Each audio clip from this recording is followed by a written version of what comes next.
What's up, internet? I'm George Edward, a photography YouTuber here on YouTube, and in today's video, we're gonna be talking about the M4Pro Macbook Pro.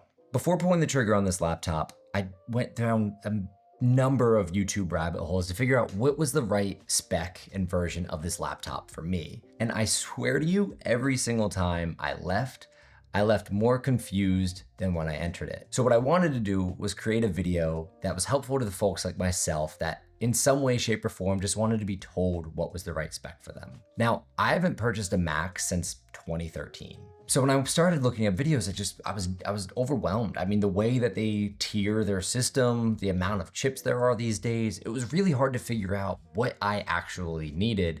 And a lot of the videos just kind of said, hey, it depends on what you're going to be doing.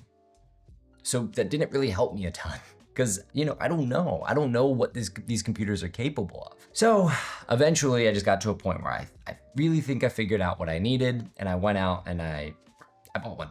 So because I think it's helpful to start here, I ended up getting the base spec M4Pro Macbook Pro, but I upgraded to 48 gigabytes of RAM, and that was it. That was the only upgrade I made, and we'll go through why in a little bit here. What I want to do is start by saying, for most of us, the M4 Pro is plenty. The M4 Pro, if that's the one you think you're eyeing the most, is plenty of computer for you. I would see a lot of videos saying the Max is too much, and I started convincing myself that I needed the Max.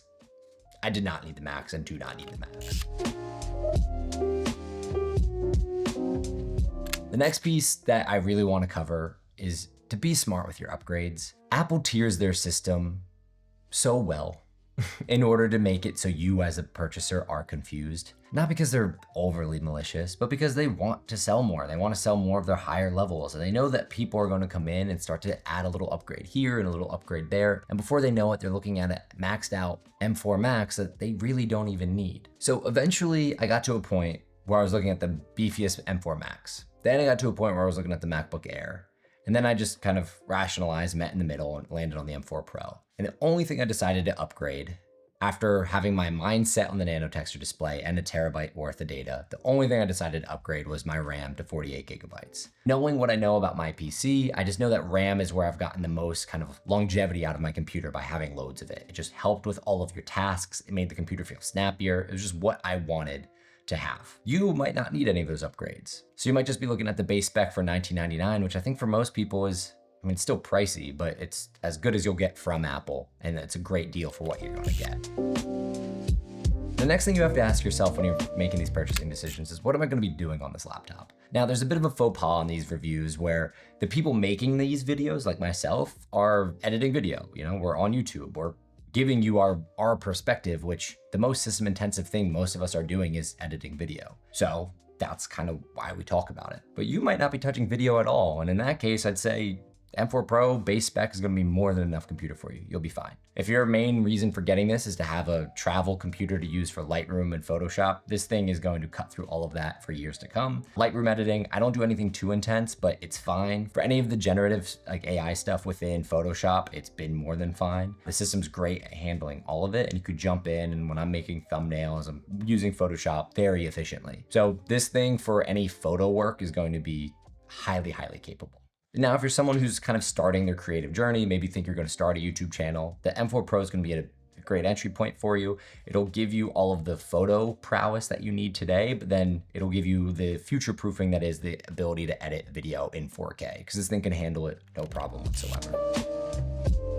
Now, the next piece I want to talk about is like your storage strategy. For me, I mentioned that I didn't upgrade my storage. So a lot of you might be aghast thinking, how is he going to get by with only 512 gigabytes of storage?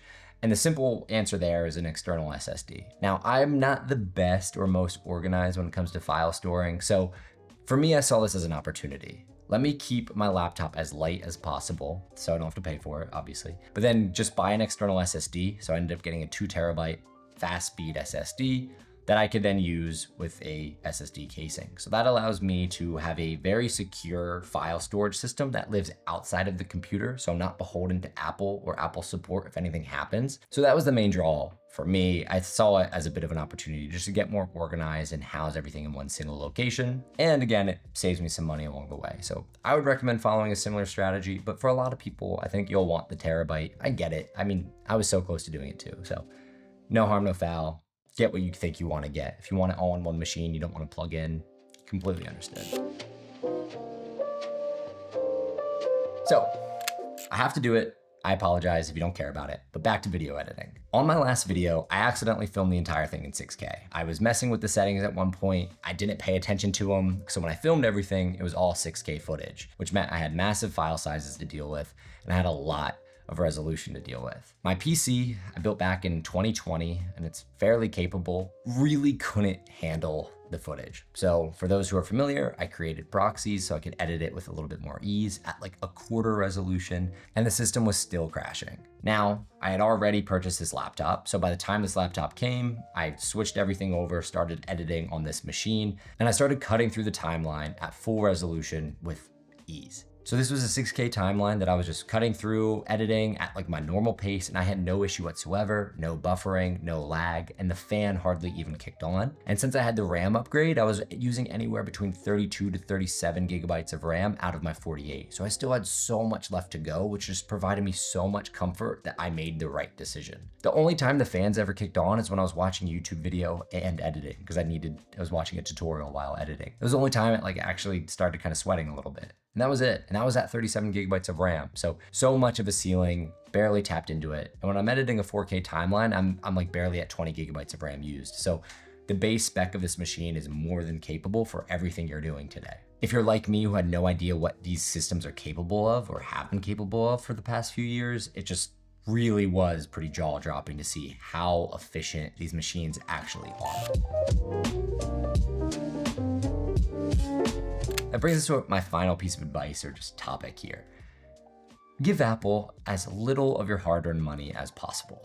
Look, they tier these things in a way to take as much of it as they can. It's their business model. It's who they are. We all know that. It's Apple. Give them as little as you can. If you have $3,500 lying around, I mean, shit, man, go for it.